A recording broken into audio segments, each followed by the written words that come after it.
Hi, my name is Cameron Carlson with AnimeLocation.tv. I'm here at Ohayocon 2026 with Mela Lee. Hello, guys. How are we doing today?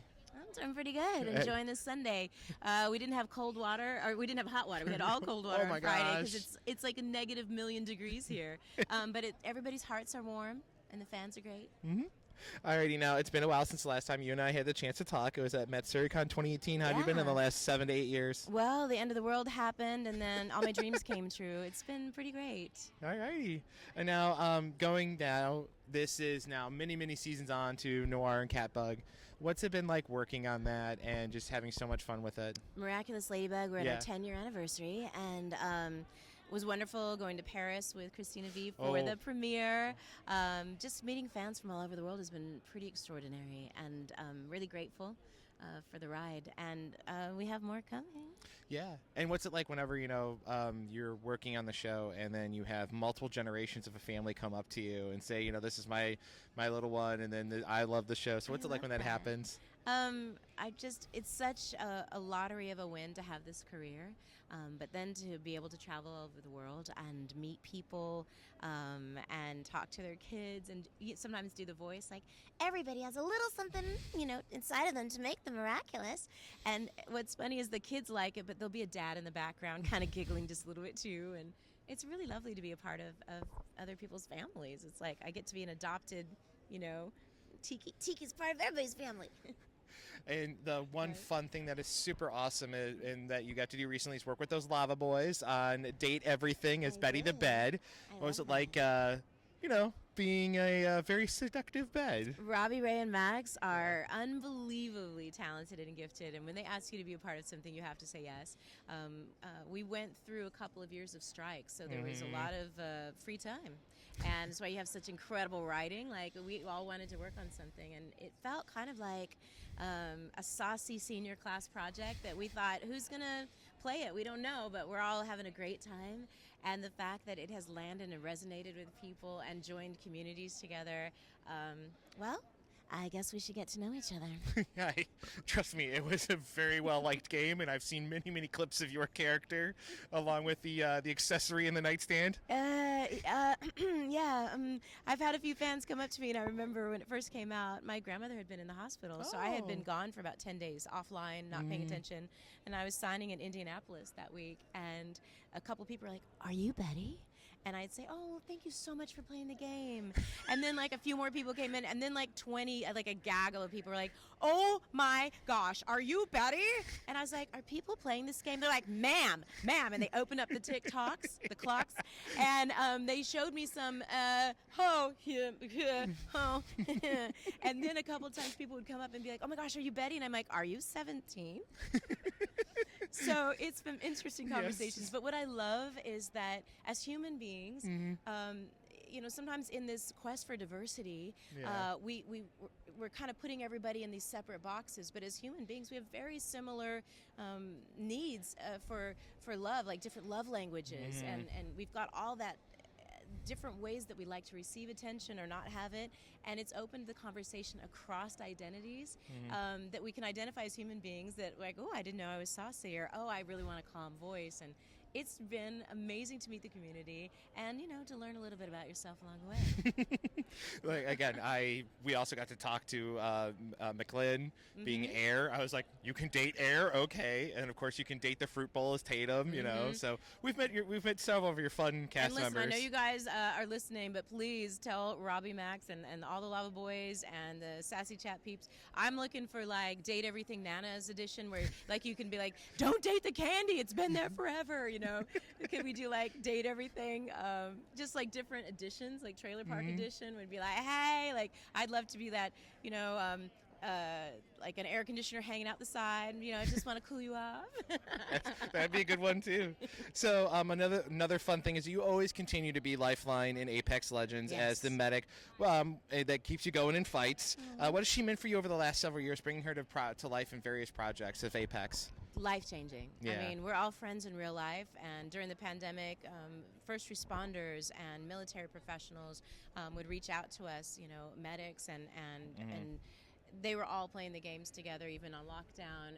And Nick and Justine and Johnny and a lot of us were like, I hope you guys keep playing the game so that we can come out to conventions and meet you guys. And you did. And right now we have been traveling all over the world, to New Zealand, to UK, all over America, Canada. And not only as friends that we get to squad up together and explore and be in peacetime, but to get to meet all the other squads, people that have gotten married because they met on the servers. Like, Apex is a great game, but the community, I'm sure everyone feels this way, but I'm right. Apex community is so much bigger than the game. Yeah. It's really united people. We kind of went through the end of the world together, and I think 20 years from now we'll still, remember our squad mates from that time. I mean, I personally haven't played it, but I have seen clips of you several times. I've always got your back.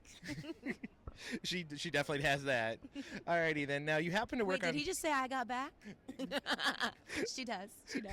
No, you happen to work on Owl House. It's come to an end. How was it like working on such a pivotal, very special show for many people? Dana Terrace, the show creator, so creative, so kind. To be at Disney Studios, and I originally recorded some of my original scenes before the pandemic, and I was in this room like where Kristen Bell recorded Frozen, and so you're part of this legacy, and then to see this really young creator and just so novel, and her approach to life and her approach to storytelling, to be so supported at the time, and to get to meet her, she was there at all of our sessions. Wow. And we were helping to create the characters, and she was so kind and available, and Dana just supported not only her storytelling, but like us as actors and creators, and made us feel like we were part of something really special. And I was excited during the pandemic, really, when it started to come out, to see how it resonated with other people as well. And that community, every fan base is slightly different. They have a personality, and the Owl House community is unconditional love. Yeah. And I think it's something that we all needed. I personally I need to go and watch it. I personally haven't seen it yet, so well, when I get to brother, it teaches you that you have magic. You have your own magic, no matter how differently you are drawn, and I think we all need to know that, right? Yeah. So I look forward to knowing to your core that you have your own special magic. And speaking of your lovely voice, you are now starting your own solo career in terms of music. What's going on with that? Yeah. I had a band, Magnolia Memoir. Shout out to my fans there. But my first vinyl solo debut is coming out March 27th, 2026. And the first single, French Riviera, is out now. We have 3 more singles coming out before the album comes out. But French Riviera, now that we talk about Betty, literally sounds like Betty's singing you a love song. So we'll be asking for Betty edits. I'll be reposting some of my favorites. So it's great to now have new music, but also the support from the fans. It's really nice. Thanks. I know. And is there any other upcoming projects not behind the NDA Can't wall? Talk about it. Yeah. I'll just say Cinematic Indie Pop Perfection for Midnight Drives is going to be on Stealing Moonlight. Please follow me on the Mela Lee on all the socials and YouTube, or just go to melalee.com and sign up for the VIP list. I'll give you notifications, free giveaways, and we can stay in touch on the journey. And you were great that you rolled into that real great. So thanks for telling us where your socials were. Good improv. She's on it. And I do also know that you play D&D, correct? I have started to play a little celebrity side quest D&D with Squad 20. The first season is on YouTube on Six Sides of Gaming. Got to play with Justine Huxley, Nicholas Roy, Johnny Young, and myself. We all picked characters that our characters in Apex would have played. So I'm a Nightingale Bard. So I'm a healer and a singer and a lover, named Ani.